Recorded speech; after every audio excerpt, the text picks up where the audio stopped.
Welcome to the latest episode of Bull Banter, the podcast where two brothers talk about the Macarthur Bulls, the A-League, and all things football. I'm Blake Sims, and I'm joined by my brother Daniel. How are you today, Dan? Yeah, I'm doing good, enjoying life in lockdown again. How are you? You doing well? Yeah, going okay. Look, been a bit ill lately, but I finally got my COVID results back, so I'm negative, thank goodness. Only after a measly 6 days where they... Yeah, they took their time with it. But, what can you do? I'm finally feeling good enough to actually record this podcast without, coughing and spluttering over everyone, which would be lovely for everyone to hear. So hopefully, we can get through it and everything's good. Yeah. Well, let's get into it. We obviously had that disappointing result against Melbourne City in the semi-finals. We both were able to go watch that one. What can you really say? It was just a bit of a bitter ending towards the season, don't you think? Yeah, I think it was hard for the boys to maintain that momentum after such a gritty and massive win in Gosford that went to extra time. It would have been really, energy sapping, and to get up again and lift the level for a semi against the eventual champions was just a bit too much for us. I think we can hold our heads high in getting as far as we did, but we'd want more. And, you're always sort of hoping in your heart that we could have gone on for one more. But, thinking about it in a broader perspective, we're, in a sense, lucky that we didn't go through, because otherwise no one would have been able to watch it. With the COVID restrictions in Sydney, it would have been us against Sydney FC behind closed doors. Would have been a really shitty affair. So, fair play to Melbourne. Good on them for getting a home crowd and winning. But in terms of the match, it was pretty tense. Like, it kind of matched the weather. There was a bit of a, pathetic fallacy going on where the weather matched the scenes on the pitch. Yeah, so it was very tense and gritty, and no side really asserted themselves or asserted their own play. So it was a bit back and forth. What do you see about it? Yeah, that sense of impending doom of the rain incoming, bit overcast, and it sort of had that, the nerviness of that you expect from finals football, where neither team really wants to overextend themselves and get caught out. So both sides playing it very safe. It was a lot of back and forth with neither team really creating much in the final third, which, we come in at halftime thinking like, oh, City haven't really created a solid chance against us. We're half a chance here. But you could definitely see that they were, even though they weren't converting those into clean shots, they were still tearing us apart down the wings. They were overlapping their fullbacks as you'd expect, and just really exploiting our flanks.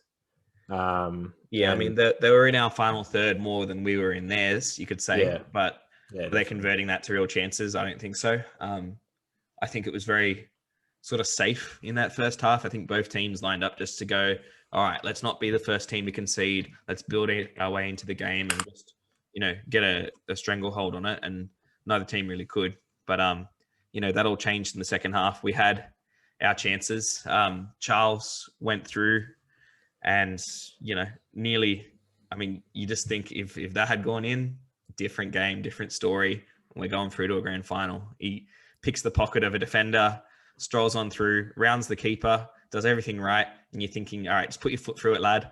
And he just passes it to the goal line, and Nuno Reis is able to clear it off the line. And if he just gets a little bit of elevation or something on it, it's there and it's in.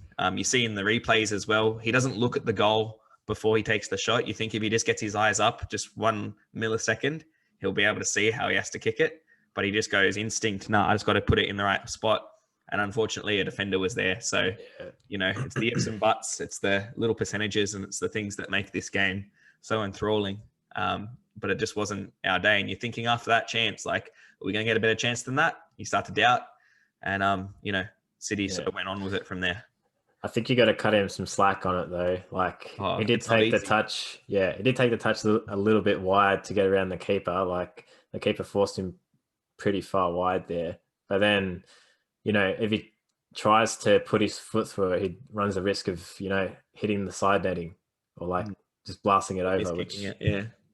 But, great hustle from Nuno to clear that pretty much off the line. Yeah. It was a pretty incredible piece of play. And then, moments later, Franjic just goes, all right, let's have a pop, and just fucking whacks it. Almost our goal of the season. Yeah, if that had flown in, it's limbs. It's everywhere. We're marching on. There's no way we lose after scoring a goal like that. But it smacks off the crossbar, and we're just, again, after that, it's not falling for us today. It's not going in for us today. What are we going to do? I mean, you need to score a goal to go through. You can't just wait and prey on penalties. And, not long after, City end up scoring. Yeah. The first, I can't remember exactly, but I think the first 5 or 10 minutes of the second half, it was a bit more of that back and forth again. But then slowly but surely, City overtook that game. And then, eventually they get that first goal. I forget who even scored it. Kolikovsky and then Tilio. So yeah. And they were just, they have been since especially in the second half of the season, they've just been immense for that team. Those young boys coming through. But it was Tilio out wide. Carlos closed him down. And you know what? After all the work he'd been doing up and back, not just from that game, but from the week before as well. It was asking a lot of him. He didn't quite close down the angle enough.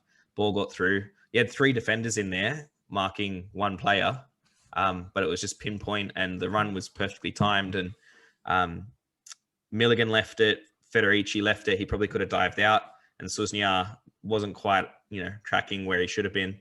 And Kolikovsky was able to steal in, and from there it's like, oh shit, it's not going very well for us. But then we went from bad to worse. It was awful. Yeah, you look away. You look away from 1 second, and they're throwing goal. Like, I honestly thought that they had the kickoff for some reason after we conceded. That's what it felt like. It's like they did it again. But I don't know what it was, if we were completely switched off or what, but it went straight back from the kickoff to Benyat. Benyat tries to float it through on the left side. It doesn't work. It's like straight to the chest of Scott Jamieson, and then he just goes, right, let's fucking go. Just a ball over the top for Kolikovsky, isn't it? On the shoulder of like Milligan or something. Yeah. So then it's just like, all right, let's go again. I don't think anyone was expecting it, but you can say that Benyat wasn't really tracking back properly. Milligan slipped at, a really crucial moment. So it gave Tilio really a lot of simple space to do what he had to do.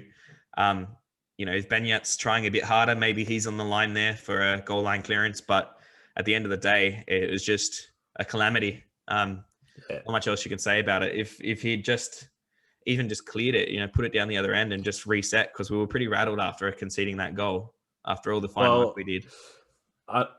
Obviously, you see it with some teams at the start of the game where they try to go long straight away. Like, after looking back at it, you don't really know what type of pass he's trying to go there, when the philosophy the whole season from Milicic has just been to keep ball, retain possession, and then try to play our game. So rather than just, getting on the ball off the kickoff, turning it back, playing Milligan or something, he just puts it right down the opponent's throat. We weren't calm about it. They'll eat that up. Yeah. Yeah, it was the wrong choice for sure. And then from there, I mean, we fought hard and we still grinded and tried, but you knew sort of in the back of your mind, like, it's not our day. And Melbourne had enough quality and graft to be able to get through that back half of the game. And actually, after that goal, I've never heard a louder silence in my life. It was just like you could hear a pin drop. It was just, everyone was kind of shocked to what happened. Yeah, it was pretty difficult to watch. Very dire. And so then, of course, we throw everything we can at them. We get the ball in the penalty area a lot more, but nothing's really happening. Derbyshire had a shot from outside the box that was, inches away from going in. And you're thinking, again, if that goes in, does that change things? But then it just got really dirty, like it was one of those occasions on the football pitch where every kick was, a 50-50 challenge. People were staying in late. It got just kind of became a bit of a grudge match at the end of it. And, you know, you had Suzhniar choking Kolakovsky at the end. I don't advocate for that at all, but, you know, he did dive. Doing his best Undertaker impression. Yeah. With that one. And, you know, even the supporters felt it. By that point, we were gone, so you might as well have some fun. And we saw that with some flares in the bullpen. Now, it, you know, whatever. I think no pyro, no party. Have a bit of fun with it. But it led to some pretty massive backlash on social media. A lot of people on the supporters page not really enjoying it, thinking that, you know, if you got kids in there, they're going to be choking up and whatever, and that it's dangerous and it doesn't set a good example. But I don't know. I think people just need to get over it. It's part of football culture. They do it all the time in Europe, and it's about, you know, creating that sense of atmosphere and attention. The reason it started in Europe is because you had these seaside towns and mountain towns that obviously they have flares on them for emergency purposes, and they start using them in their choreographies and their chants for, you know, just the ability to rile up their side or to intimidate the opposition. And while I don't agree that it was the best time to use it, I mean, we're 2-0 down in a semi-final. Not very intimidating there, but, you know, I don't mind it. I don't mind a bit of pyro if it's used correctly. I remember, you might have been a bit young for this, but we did go to a game early on in the A-League. We were going to a Sydney FC game against Melbourne Victory, and we just happened to be sitting across the next bay from the Melbourne supporters. And, you know, back in those days, it was really pretty hectic. And yeah, there was a flare thrown from the Melbourne Victory supporters bay into the Sydney supporters bay where we happened to be. And mum and dad just moved us right down away from it. So I think there's memories of those days, and of course the Western Sydney Wanderers days when they were burning opposition seats and stuff like that on away days, which is not great. So I think it's got a bad rap. I think people need to have a bit of a think rather than just being reactionary, because it got a massive beat up in the media, the use of flares in Australian football. But I think there's a place for it if used correctly. It's just that public perception that, you know, whether the league or like the FFA has tried to just stamp down on it. So everyone just like frowns upon it, thinking like, oh, they've committed a crime and that they deserve like jail time and stuff for it. But yeah, like you said, it's just like that. You see all these, you know, the videos of like AC Milan and all that, the atmosphere they create is just like insane. Yeah, and it's not unsafe either. It's like, it's passionate. And I think that's something we're missing in Australian football. It's why people don't come back as often as they should, you know, or they just prefer to watch from home. Part of what makes football so good is the ability to really barrack and get behind your team in a variety of ways, whether that's making noise with musical instruments, creating banners, chanting, singing, shouting, screaming, all this stuff. It's all a part of it. And I think we've been, you know, pushed down upon a little bit by the authorities who just want to make it really, I understand, you know, you got to make it a family-friendly product, but there's no reason why it can't be that, as well as, you know, appealing and atmospheric and somewhat tribal. You know, it's both sides of it. Yeah, like I saw a video of like the Wanderers from the Shinji Ono era, where stadiums were just like swelling, full, like they were selling out stadiums, and there's just so much like color and vibrancy that you see from the active support. Just lifts up the entire stadium, and you know that's always going to have a positive impact on the team that's playing. Just to give you an example, right? I was on the sort of outskirts of the bullpen for the semi-final, and some of the boys there had brought in these like basically confetti, right? These little packets of confetti with yellow and black and white, just ready to throw them up in the air when the team comes out or when we score a goal, whatever. So they're passing them out. Everyone's got one ready to go. And then the security comes in and says, no, you can't have that. And it's like, well, why'd you let us, you know, bring it into the stadium in the first place? You know, you can't have streamers, you can't have this, you can't have that. It's really, I don't understand it. I don't understand why. It's completely harmless, and it brings atmosphere, gets people more engaged with the game, makes you feel like you're a part of something. You know, why take the color out of it, you know? Yeah, not to harp on flares in the state of Australian football for too much longer. But it's been a bit of a running theme this season with security guards at all stadiums across the league, and like different stadiums we've been to, but whether it's home or away, just seems that these security teams and these individuals just aren't. There's just such a unclear set of rules in place of what's allowed and what isn't. So then majority of the time it's just these security guards making their own judgment when like the rules have changed, like whether or not they're just being briefed wrong as to what's allowed and what isn't allowed. It just seems a bit topsy-turvy, like not the right way to go about things. Yeah. I don't know. I mean, yeah, at home games you can get things cleared and whatever, but when you go away, there's like sometimes it's like, oh, you can do what you like, you know, don't mind if you stand on chairs, whatever, put a banner up, doesn't matter. And then sometimes it's like, no, sit down, you can't even chant. So you can't even put your banner up at the Mariners game. Yeah, like that's interesting. I just want there to be clarity, you know, and it'll, at least if we know what's going on and what's allowed and what's not allowed and why, you know, it'll be better for the match day experience. But anyhow, getting back to our game, we go down 2-0. Melbourne end up going through to the final and winning 3-1 against Sydney. A match that was massively changed by the sending off of Luke Bratton early in the first half. It was shaping up to be a real, you know, close one that I think City would have edged. But yeah, they just had everything go right for them. And, you know, credit to them. They're premiers and champions. They've done the double.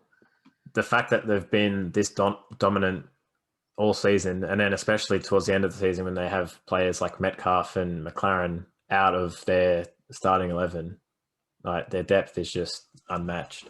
Yeah, that's right. Crazy. So, yeah, congratulations, Melbourne City. Hopefully we can meet them in the final next year with hopefully a couple of really interesting signings. And, you know, as we've previously talked about on this podcast, we've signed Ulysses De Villa, Daniel De Silva, and Craig Noon for the upcoming season. But we've had, you know, a series of players leaving, which is a slight bit concerning. But you also know that there's a little while before the next season. So hopefully we hear in the next, you know, couple of weeks, a few signings coming in. And so we want to have a look at who's out and who's possibly coming in. So to start us off, the ones that we know are gone are Ivan Franjic, Loic Puyo, Walter Scott, Mark Milligan, Ben Yat, Markel Susaeta, Carl Chimenti, and Miloslav Popovic, and a couple of squad players who I don't even think featured on, you know, any bench or any minutes. Yeah, didn't get any minutes. But there's also the rumours of a couple of or a few other players to possibly leave as well. So Charles Mumboir, you know, he really burst onto the scene in our squad and did a really great job. He displaced Loic Puyo, and we'd hope to obviously retain his services, but he does want more game time. He wants to be able to be a starter in a side, and fair enough to him. He's shown his talent. He's definitely capable. And it's a bit hard because you see the people we have brought in, De Villa, De Silva, and Noon, they're the same position as Mumboir. So it's going to be very hard for him to keep his spot in the starting 11, you'd think. Yeah. So his agent's looking for other places. I really hope if he does end up somewhere else, if he ends up leaving, please go to a different league, because I would be very upset to have to see him pulling on another A-League jersey. He's better than this league if he wants it. And I hope, you know, he's trialed in Belgium before, so it's not out of the question that he could go over there. He's already started training for the next season. So yeah, hopefully, you know, we can retain his services, but if not, you know, we wish him the best of luck. Yeah. And you just know that if he goes to another A-League side, when he versus us, he's just going to tear us a new one. And we're just going to be like, oh, fuck, you know. Yeah. Could have been here with us doing that, but I wish him all the best. He's a top bloke as well. Yeah. The next one, Daniel, you want to take us through this one? Yeah, so this one is about a tier 5 transfer rumour. No backing at all, but supposedly Jovanovic is rumoured to be joining an Iranian side, Sepahan FC. That's all. There's no other backing to that. rumor, but supposedly they've made contact. And I'd say that's a pretty big loss if that were to happen. Having, our main centre back out. Yeah. For, next we season. happened to do okay without him. He was injured for. He was injured. It was one of those ones that was a niggling injury, a calf injury, where he'll be back in 1 to 2 weeks, 1 to 2 weeks, 1 to 2 weeks, and it just bled on for the half the season basically. I think we looked a lot more settled when he was in the side. He was just that calming influence, and he also had a bit of mongrel about him. So I really liked him. I hope we can retain his services, but he could be on the way out. We'll just have to wait and see. But as you said, it's a bit of a spurious rumor. A rumor that seems to have some legs, though, is Matt Derbyshire returning to AEK Likana in the Cypriot First Division. He's rumored to be joining on a 2-year deal there to see out his career. He's previously played in Cyprus, so it's not out of the question. It'll be a huge loss to see Derbyshire go. He really did carry us this season with his poacher striking abilities. I'd like to see him stay for one more season at the very least.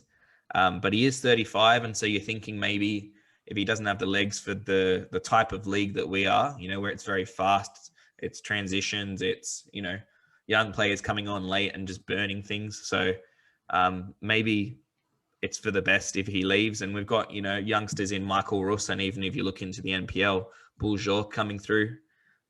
So we could promote some players as well, but I'd like to see us, hire someone else if Derbyshire does leave. Putting the striking responsibilities on a 19-year-old Michael Russ's shoulders is maybe a little bit too much too early. So we'll have to wait and see. Because it sort of leaves you begging, where do those 11 goals, or he had 15 goal contributions or something like that? Yeah. Where does that come from in this current side? Obviously, the likes of Noon, De Silva, and De Villa are going to make up a bit of that, but you need someone to put them away if they're creating all the chances for us. Yeah. So it's a big hole in our side if he walks out. And of course, big loss. As we know, Mark Milligan's boots are going to be big ones to fill as well. He was such a leader. Being able to play in midfield and centre back, you don't get too many players that are that versatile. So, big loss as well. And I don't think we've really got a strong defensive midfielder, which leads us to the possible signings we could bring in. Now, these are all speculative. None of these are really confirmed. Some of them are just built off of a rumor or a sort of a synergy here or there, and some of them are just who we'd like to see. So we'll take you through. Daniel, would you like to choose one that you think would be a good signing for Macarthur FC? Yeah, I'll just start off here. With the contentious speculation surrounding Jovanovic, Tommy Uskok is supposedly linked with a move to Macarthur. He's off contract with Western United and is a player with the same sort of flair and style as Jovanovic. Probably not as much flair as Jovanovic when he's pulling out Maradona spins, but can occupy that same role, I think. Yeah, he's basically a younger version of Jovanovic and maybe has a higher ceiling as well, maybe a bit quicker. So, he wouldn't be a bad shout for a signing. But again, there's nothing concrete that's linking him. It's just been rumoured. We've also got Liam Mcging. Now, as you know, Jake Mcging plays right back for us. Liam Mcging was pretty unused this season at Wellington, but he's a left back and he'd be a capable sort of backup for James Meredith, who we need. He needs some backup because he did go down a couple of times with injury during the season. He's been released by Wellington at the end of his contract. And, it's not out of the question to see him link up with his brother in Campbelltown. So, watch this space. It could happen. Yeah. And we saw it a couple times throughout the season with Jake as well, playing in that centre mid and CDM spot. Do you reckon there's a potential chance there to sort of convert him or sort of give him a bit more time or game time in that CDM role now that it's kind of vacant for us? You know what? I think Liam Rose could do a really good job there. We forget, because he he didn't play so much this season. He was sort of used as a sporadic or rotation player. He was able to occupy a bunch of different positions. Sometimes he was a right back for us. Sometimes he played up on the wing. Sometimes he was a midfielder. So I don't know, but I think he would have learnt a lot from Mcging this year, and I think he could make a really good pairing in midfield with a Jean Rowe. And then you have Noon, De Silva, and De Villa in the sort of attacking midfielder roles, or the wing roles, whatever you want to call it. So yeah, I think we could internally promote Liam Rose, but we'll have to wait and see. I think he's a good player, but you'd want someone with maybe a little bit more spitefulness in their blood, you know. Someone that can you need a bit of a yellow card magnet, yeah. Yeah, just to have a bit of spice, you know. Yeah. The next rumor is a big one.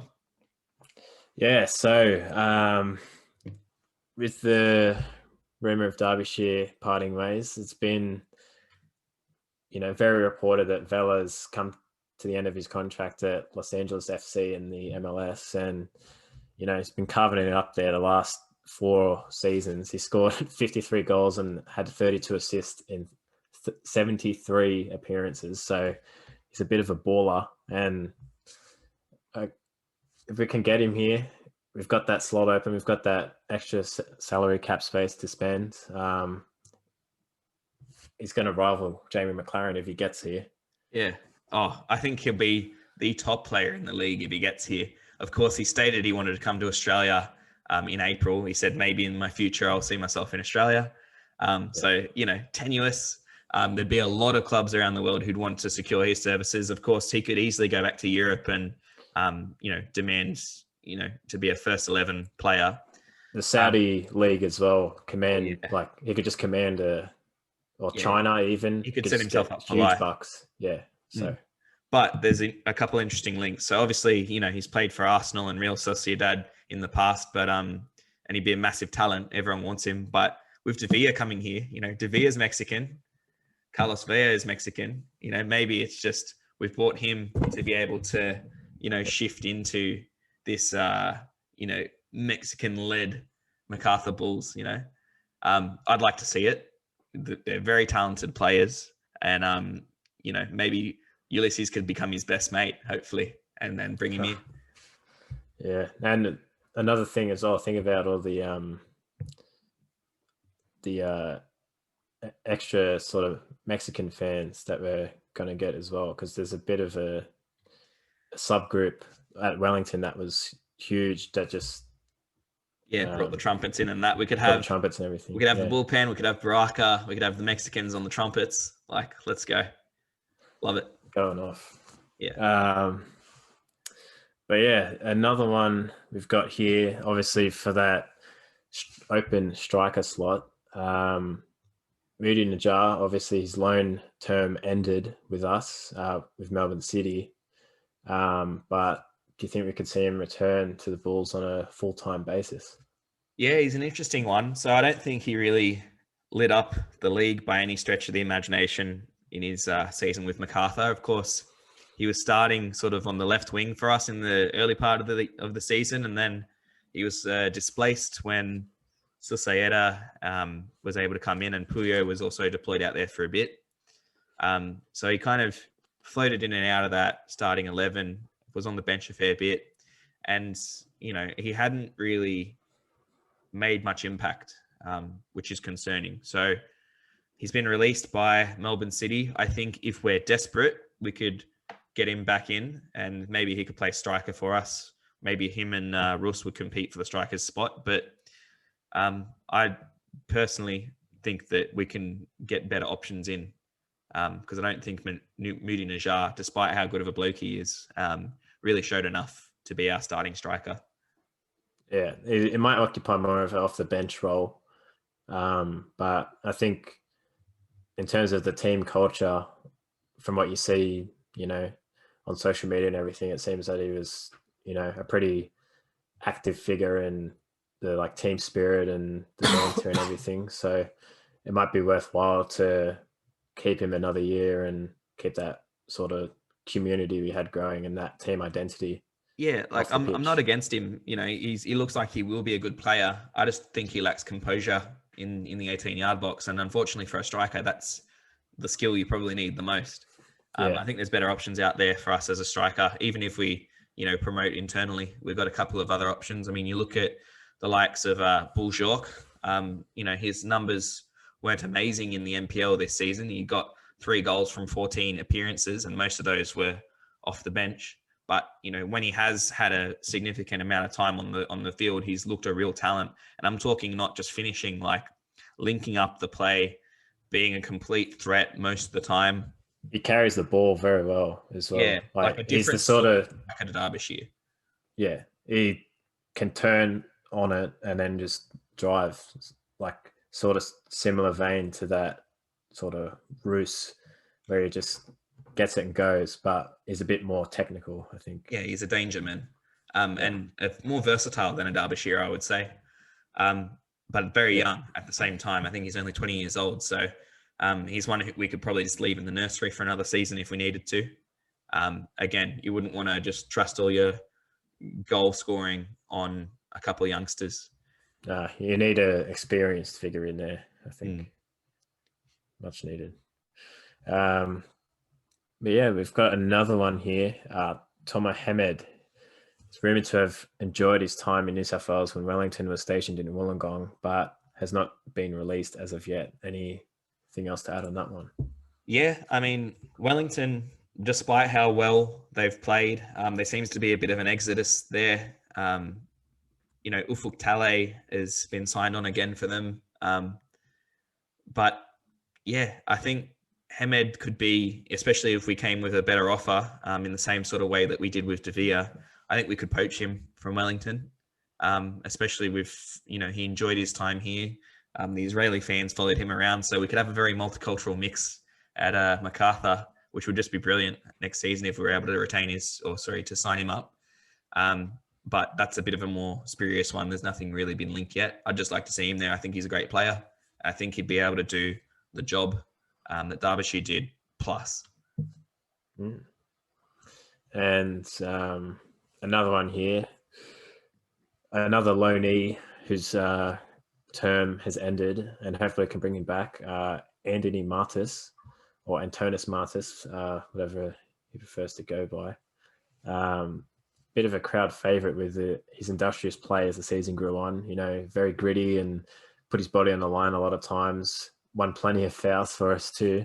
Yeah. Could we see him come back in the A-League for another loan spell or even a permanent deal? And what do you think, FC Michelin, what are his plans? What are they planning for him? Yeah, he played in their under 21s side. He was their captain actually before we signed him on loan. So they could want him to go back there and just be sort of part of their next generation. He could get a loan out into another European side if they see some real potential in him. I mean, you don't just become captain of the young side in a European setup for no reason. So I think if we want him, we could get him, we could afford him, but we'd be really investing in him as a long-term player. And we'd probably have to spend some coin to get him off of FC Midtjylland as well. That is unless they've decided to go in a different direction. A year's a long time in football. And so even if, he seemed to really enjoy his time here and I could see him coming back. I mean, he's got family here, but, FC Midtjylland might really want to develop him and bring him on, or they might see someone else as the preferred option. So we'll have to wait and see, but I'd love to see him back at the Bulls. I thought he was really the type of player you could, build your club around. He's pretty nuggety and just got stuck in and almost in the style of a Josh Nisbet. Just, you love to see him win the ball against bigger blokes who would just seek to push him around. He was just quick and tidy on the ball too, never really gave the ball away. Very sharp. And I think he's got a very high ceiling. So I'd love to see him back at Macarthur. Yeah, bit of a commanding force in the mids for us. Because you go back to that first game we had up in Brisbane against the Raw, and he was just running the show for us in that game. We'd definitely love to see him again next season. Yeah. we've also got the possibility of bringing some players up from the nursery, the Northbridge Bulls. Rory Jordan has been stellar this season. 4 goals and 16 starts from midfield. He's 21 years old, and he could be ready for a step up to the A-League. You know, he's been bossing the show in the NPL. Despite the numbers not looking amazing, he's been very dangerous. He's previously been involved with the Western Sydney Wanderers Academy. So, you know, it's not out of the realm of possibility at that age that he could just come up and really push for a part in the squad. What I think would be the downfall of that would be we've signed Jay Coleman for 2 years. We've got Lockheed Rose for 2 years. Russ had his contract extended for a couple of seasons as well. Mumboir potentially stays as well. And then, of course, De Villa, Noon, and De Silva. So that type of player we've got in spades. So maybe it's best for him just to stay in the NPL and just learn his craft, and then maybe we promote him later or even sell him on. But he seems like a weapon. Everyone's talking about how dangerous he is. He's always around that penalty box. He's always involved in the goals. So yeah, it'd be definitely one to watch for us. Yeah, and going on to our last sort of speculation here. Why don't you take us through this one, Blake? Because I'll be honest, I'm not going to be able to pronounce his name. So Ivan Vuitton, he's off contract at Western United, but he's a solid player who could provide some cover for James Meredith. Again, nothing linking this one. We just think that, he could be one of the players to come in for that role, because you'd imagine James Meredith stays on. We've not got the cover at left back that, Walter Scott or Ivan Frenich was providing. So you need that solid squad player who's not going to light the world on fire, but can just come in and do the job. Ivan Vuitton is that man. He's done it at Newcastle Jets, Western United. When he's been able to play there, he's been quite a capable player. So, and I think he's the type of player that's good with his feet, can do, get up and down the sideline, pop in some nice crosses, and also is, not out of his depth defensively. I think he's the type of player that Milicic would be really interested in. Yeah, and considering how often Meredith was, whether or not he's a little bit injury prone, that cover is definitely needed, because it's a gaping hole for our depth at the moment, that left back slot. Yeah, you need that depth. It's a long season in the A-League. You've got, especially if it's rumored, as it's rumored to be, the next season's going to be from October onwards. So that's over summer. You're going to have players break down, not be able to complete 90 minutes in some cases. You need the depth. Yeah. And that sort of wraps up our Bull Banter rumour mill.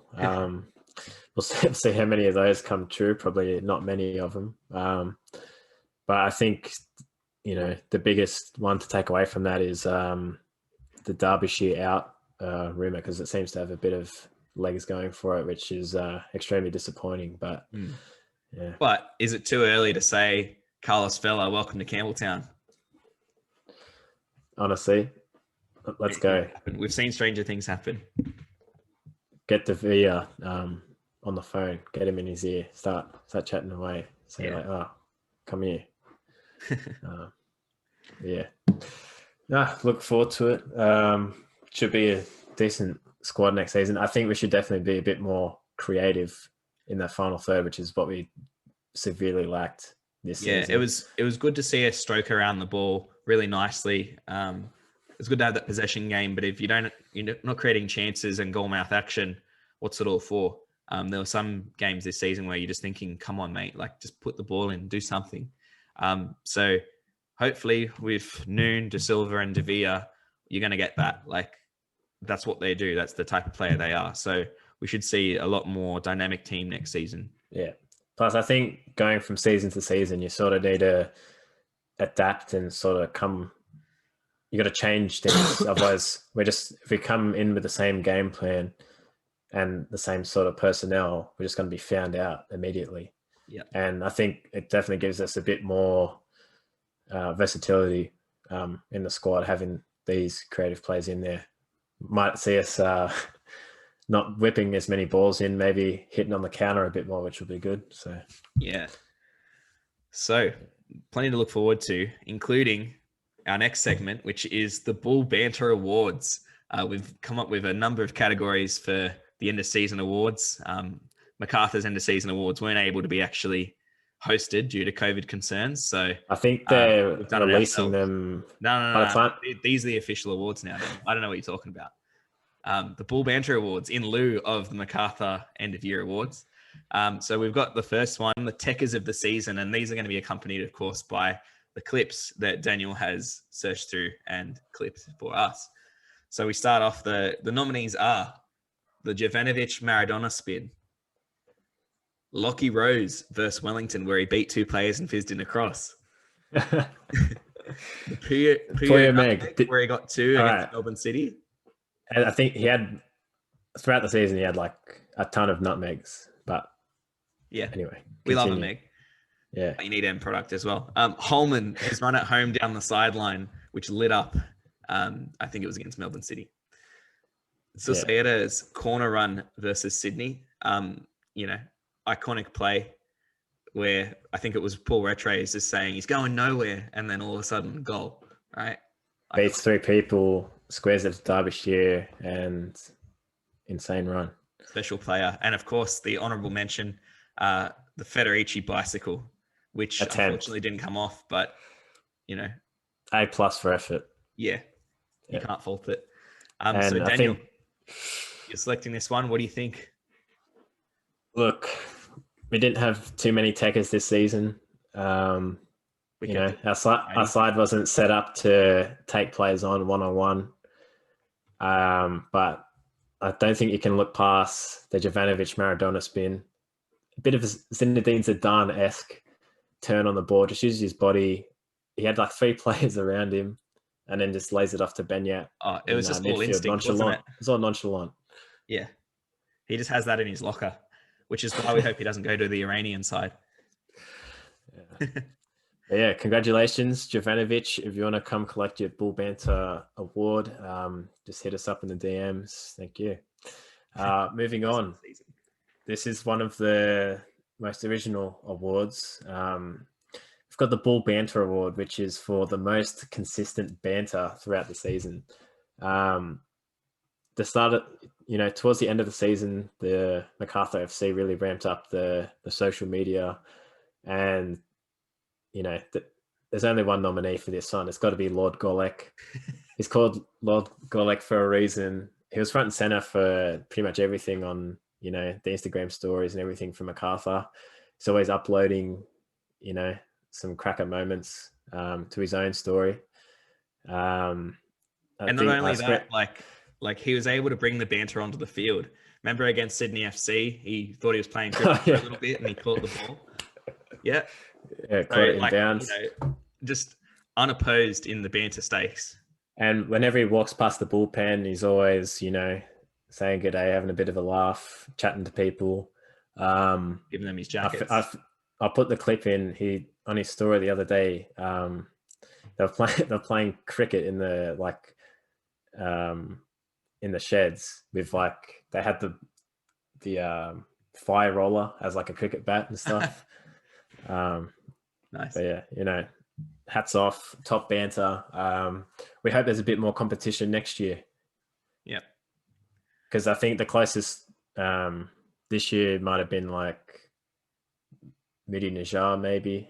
He was a bit he was vocal on the social medias, but yeah. I reckon Federici, if he wasn't so quiet, Actually, yeah, Federici always had those, cute little smirks and smiles after making an insane save or something. Yeah, like he does it on the daily. Yeah. Yeah. But we need more. We need more banter. Moving on. Get back into the serious awards here. We've got our play of the season. There's a few, not many. There's a few good bits of football in there this season. For the nominees, we've got Milligan's first goal, the one where he just says, "All right, I had enough of this," against Adelaide. Just a storming run through the mids, plays Derbyshire. Derbyshire manages to flick one through, just cuts the defense in half, parts them like the Red Sea, and slots it past the keeper. Next up, we've got Genre here with the assist for Sicilietta against Mariners. I think he turned one and then just floats one over the top for Sicilietta. And then again, very early on in the season, I think it might have been against Wanderers, he got himself out of a tight space and just charged forward with it and flipped one over to the far post for Lockheed Rose, and he should have converted that. That was the night where Rose had 2 goals he should have scored, but he fucked them both up. Again, the Sicilietta corner run. The Puyo bike gets in there. We're going to definitely see that one nominated again. And then the Federici double save against Wanderers. Who's taking the cheese? Look, I think there's only one play that can take this, and it's been replayed and will continue to be replayed for years to come. Just a crazy passage, really. It's the Federici double save at home against the Wanderers, where he's made the initial save off of Kwame Yeboah. It's bouncing up into the top corner. You're thinking there's no way he keeps this out. He jumps and just pushes it up, flaps at it a couple of times, has the presence of mind to just jump again off of his chest, basically, and just palm it away off the goal line. And then he has the presence of mind again to jump up and just get in the way. It flicks off him or a defender onto the crossbar, and then we clear it. And it's just like, at that point, you knew all you needed to know about Adam Federici. Like, this guy is special. Yep. And he, not only that, but like, he replicated those kind of plays all season. This is just one of, hundreds of double saves that he made that we could have put here. But yeah, he's been massive for us this season, and hopefully he can continue that for us, because he's a huge player. Yeah. So congratulations, Federici, getting the Bull Banter play of the season for us. Blake, do you want to take us through this next one? Next up, we have the assist of the season. We have Lockheed Rose for Derbyshire against Western United. Sicilieta's run, which is back again. We love a bit of Sicilieta run. Holman versus... should be an app called Sicilieta Run. It's like Temple Run. Oh, an awful joke. He's a great player. Holman versus Brisbane away. Or for Derbyshire's second goal against Adelaide at home, where he's just split the defender and the goalkeeper, and Derbyshire with a really early cross as well. Like, he's very deep. Yeah, the vision on it. Holman for Derbyshire game 2 against Adelaide, where he's picked it up in midfield, turned, beaten one, run through, and just slotted a pass through, and Derbyshire just picked his spot. And then Russ's assist against the Victory at home for Matt Derbyshire, where he just carried the ball 50 metres, summed it all up, paused, picked one out, just slotted it to Derbyshire, who fired at home. Showed a lot of maturity and composure there. So plenty to choose from here. Daniel, what is the assist of the season? Well, there's actually a few decent assists this season, but in terms of a pure pass, creativity, vision, cheek, and ambition, it's got to go to Tommy Orr for that assist to Derbyshire. He places it perfectly. Derbyshire's running back stick just out of reach of the defender. It's across the 6-yard box, so the keeper is sort of in two minds as to whether to come out for it or not. Keeper's at a standstill, and Derbyshire pretty much just has a tap in on the line. Yeah, it was inch perfect. It was perfectly weighted. Derbyshire could do nothing but score there. Again, just a quintessential assist there from Tommy Orr. It's what he brings. And they used to say, Tommy Orr, all he does is cross. And that's why, because he can cross. He picks them out. What a champ. And what an assist. Congratulations, Tommy Orr, for the assist of the season. Bull Banter Awards are rolling on. Next, we got the goal of the season. We've got quite a few here. So we got the Derbyshire Long Ranger. I imagine that's against Brisbane. Yep. Where Jamie Young was just caught napping off his line. We got the Puyo bicycle, where he's adjusted really well to a deflection and just flung his body at it and got it at home. Special goal. You don't see them go in too often. Genro's volley. Off Holman's assist. Yeah, up in Brisbane as well. Susaeta's chip versus the Mariners. Bit of cheekiness after Genro found him long range down the field, running him behind, and just summed it up perfectly. Dinked the keeper and ran on to adoring fans at home. Milligan, late in the season versus Western United. Again, very similar to his goal at home against Adelaide. Just said, righto, I'm pushing forward. 1-2 with Derbyshire and just went whack, this time from outside the box and found top corner. A very important goal as well in the context of our season. Secured us finals. Finally, Derbyshire, his dink versus victory at home. Now, this is where, the measure of the man really comes through, because in such an opportunity, when you got so much time to pick your spot, to do what you like, the audaciousness to go for the chip and to see, look the keeper dead in the eyes and go, I'm chipping you, it's really special. So that one, again, really a top contender for goal of the season. But Daniel, what is your pick for goal of the season? Look, I think realistically, we didn't score that many good goals this season, which is why some of the goals in here are a bit lacking, probably don't deserve to be in here. But, as much as I like the Milligan banger, top bins against Western, and the Derbyshire dink, you gotta give it to the Puyo bike at the start of the season for us. We hadn't scored another goal like it, and it's just class. What can you say? Yeah, it's one of those goals that gets you off your seat. You don't see it happen often at all. It's a very difficult skill to pull off, and it was pretty instinctual. You see, he doesn't have a lot of time to adjust, and it's just, it's artistry, the way it's looped off his foot and into the back of the net. Had you screaming at the top of your lungs. And it was an important early win for us up there in Newcastle. So I think the context of the goal as well, despite the fact that it was early in the season,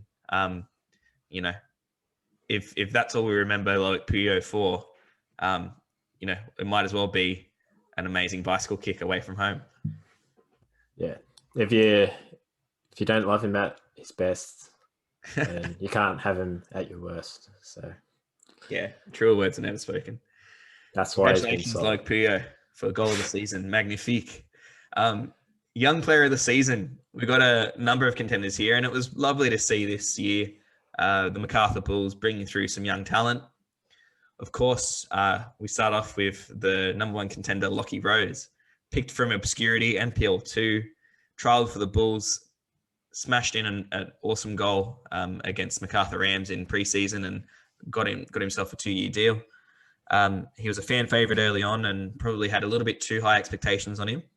But the media ran with that one. Bozza did not help on the commentary. Every time he touched the ball, Andy Harper's like, "Oh, he's loved in Campbelltown, Lockheed Rose. Oh, look at him go!" Yeah, every touch. And you know what? One day, that'll be justified. But right now, it's a bit too much hype. We've also got Dennis Genro, tidy player. Ollie Roos and Socceroo now.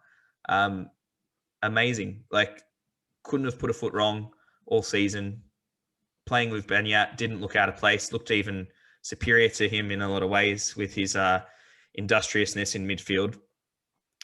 Tracks back, just when he's on, he's pretty unplayable, finds the right ball all the time, sprints like a demon, great young player, will be our midfield leader for years to come. We've also got Michael Russ, breakout star this season, especially coming off the bench, caused massive issues for opposition teams. We really switched up our style when he came on, popping him through over the top, and he was exciting. He'd often just grab the ball around the halfway line when we're deep defending and just go, right, I'm going to score a goal. And often he did. Yeah. He offered assists, he offered energy. He's been fantastic. He wasn't lying when he said he was influenced by Bale. He really showed us after he said that. Just so commanding on the ball, such a presence. The strength of the boy and the style of which he goes about it. He's fearless, man. And it's been great to see him progress this season. And then last but not least, of course, Charles Mumboir, the little weapon in attacking midfield. To see him go from strength to strength this season was something really special. You saw him trialing as well earlier in the year, and he got picked up as sort of a squaddie, you'd think. But he just worked and worked and worked, and he really pushed his way into our first 11 this year, displacing the likes of seasoned professionals like Loic Puyo. His hunger was just incredible. Like every time he was on the field, he wanted to make every second count. And he really endeared himself to the fans at Campbelltown. Like we respect that effort. And it also got him some nice assists and goals. Seeing him score at home and then running to his family was lovely to see. And not only that, but, you know, he came up with an important goal, incredibly important goal in the elimination final against Central Coast Mariners. So, you know, incredible stuff, and hopefully one we can retain, because he's the type of player that is just, his work ethic is so rare, man. Like he's got talent and work ethic, you know. I think, it was against Melbourne Victory at home. He showed out, but I think we'll talk about that after we announce who has won. Yeah, Young Player of the Season for the Bull Banter Award goes to Charles Mambor. I think it was very close between a lot of these guys because, you know, genre is class, but I think you can't deny how much Charles, you know, grew and improved and just broke through. And like I was about to say a couple of minutes ago, that game against Melbourne Victory at home just, you know, made about like 8 tackles and interceptions in that game as like and he was playing in an attacking role as well. It's just huge for us. He gives us so much. Like some players in those attacking positions, you go, okay, they're a luxury. When we've got the ball, they'll be dangerous. But when we don't have the ball, we're going to have to rely a bit more on our midfield and our defenders. But he's 100% effort all the time. You saw even in the elimination final when he was breaking down in extra time. For a young player, that's pretty rare. But you can see why, because he just does so many sprints. He's just eager to make every touch count. And, you know, he's some player. Yeah. And like the fact that towards the end of the season, we were lining up, like, because we obviously had a few injuries to like Sicilietta and whoever else, but it was almost like the team was built around him. Like a lot of our play went through Charles. And I think when you're that pivotal at the end of the season like that, much deserved. Hats off. Congratulations to Charles. Well done. And finally, we've got the most coveted category of the player of the season for the Bull Banter Awards. We've got first nominee, Matt Derbyshire, and shout out to him for carrying us all season with the goal scoring. Mark Milligan. I mean, how can you look past Mark? He's captain fantastic for us. Took the game by the scruff of the neck when we needed it. Consistent. Yeah. Every week. Yep. Showed great leadership on the park as well. Most vocal. You could hear him every single time he was playing. Adam Federici for just being the wall at the back there. You know, trustworthy hands. Every time the ball went back to him at feet, you're never thinking, oh shit, here we go. Like he's under a lot of pressure. He was very calm. You could hear him, you know, offering advice and even getting up some players when they weren't performing. So yeah, and of course, how could we look past his, you know, last second saves, his double saves, his contribution. One-on-ones. Yeah, I think he saved us like 15 points this year. So he's incredible. And then the magic Spanish maestro, Markel Sicilietta, who was just a massive attacking outlet for us. Like he'd pop up in odd places, he'd beat a player, he'd put the ball through, he'd cut inside, pop a cross in, or even have a shot himself. He was just diminutive, unplayable on his day. Provided some special moments for us. You know, apart from Derbyshire, he was the main avenue through which our goals were coming, and he's going to be hard to replace. And he sort of, when you watch him play, he has that aura about him where defenders will sort of stand off him. Yeah.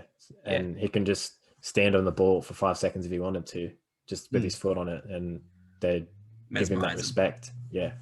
Yeah, he's that player who the ball goes to and you know he's not losing it. He's going to do something special with it. So, yeah, players of the season. It's going to be a close one. Daniel, who is our player of the season? For our Bull Banter player of the season, I don't think you can look much further than the man himself, Adam Federici. He saves him to the left. He saves him to the right. Adam Federici saves him all night.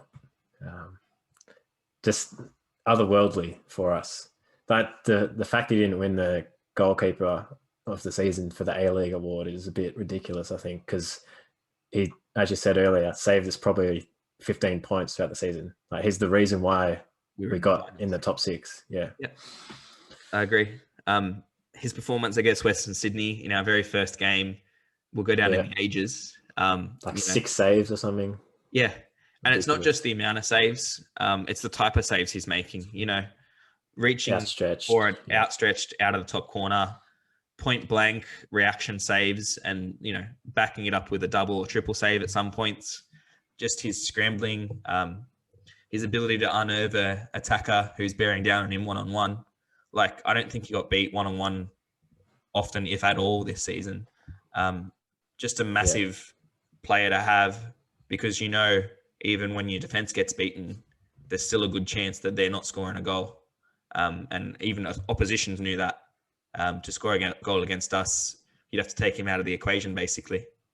So massive credit. Congratulations, Adam Federici.